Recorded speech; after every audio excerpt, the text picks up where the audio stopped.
त्याचे काय तुमचे प्रमुख आरोप आहेत? तुम्ही सगळे बाळ घेऊन बसलेला आहात, ते सगळे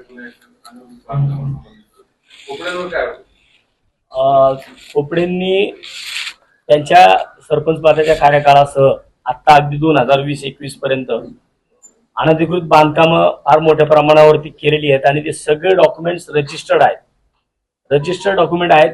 त्यांनी रजिस्टर्ड डॉक्युमेंट करत असताना ज्या ठिकाणी PMRDA ज्या सर्व नंबर 8 ला शेती नाविकास झोन आणि हिलटॉप हिल स्लोप झोन असा ज्याच्यामध्ये त्यांनी क्लिअर शेरा दिलेला आहे की सर्व नंबर 8 मध्ये हा संपूर्णपणे शेती नाविकास आणि हिलटॉप हिल स्लोप झोन आहे.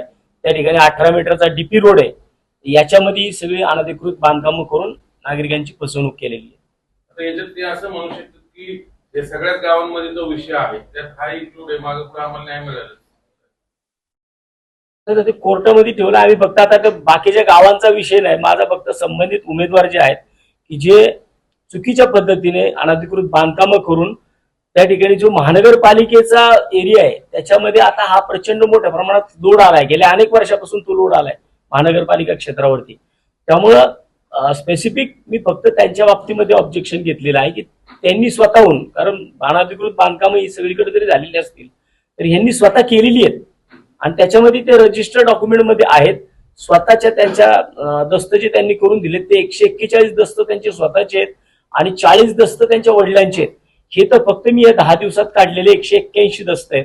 अजूनही फार मोठ्या प्रमाणात दस्त ह्या त्यांच्या आणि त्यांच्या संपूर्ण फॉर्मच्या नावावर निघतील. तुमची मागणी काय?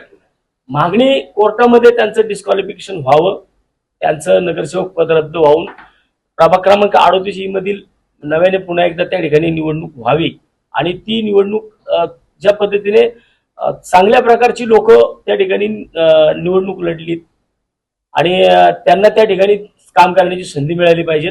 अशा प्रकारे अनधिकृत बांधकामांना त्यांच्या कालावधीमध्ये अजून मोठं, कारण त्या भागामध्ये तुम्ही गेला गुजर निंबाळकरवाडी असेल किंवा हा सगळ्यात जास्त समाविष्ट 8 गावं समाविष्ट असणारा हा भाग आहे.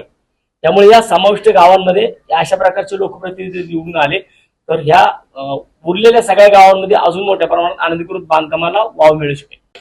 ते बांधकाम बेकायदेशीर बांधकाम झाली नाही पाहिजे, रस्ते झाले पाहिजे आणि सगळं कायदेशीररित्या चाललं पाहिजे हे पाहण्यासाठी नगरसेवक मिळतात. पण इथे काय होतं की तो आधी अनेक बेकायदेशीर बांधकामं ते करतात आणि ते प्रोटेक्ट होण्यासाठी ज्यांची बेकायदेशीर बांधकामं असतात ते त्या प्रेशर खाली मग त्या संबंधित याच्या मागेच ते राहतात. मतदान त्या पद्धतीने त्याला होतं.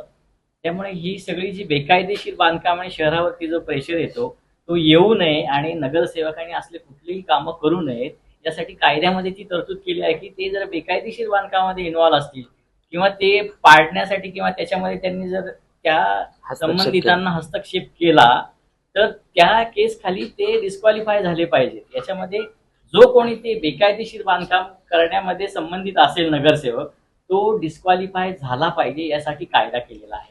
हे एक आहेत, असे अनेक असतील पण एक यांना दिसले त्यांनी ते दाखल केलेलं आहे. हा त्याच्यामागचा कायद्याचा विषय.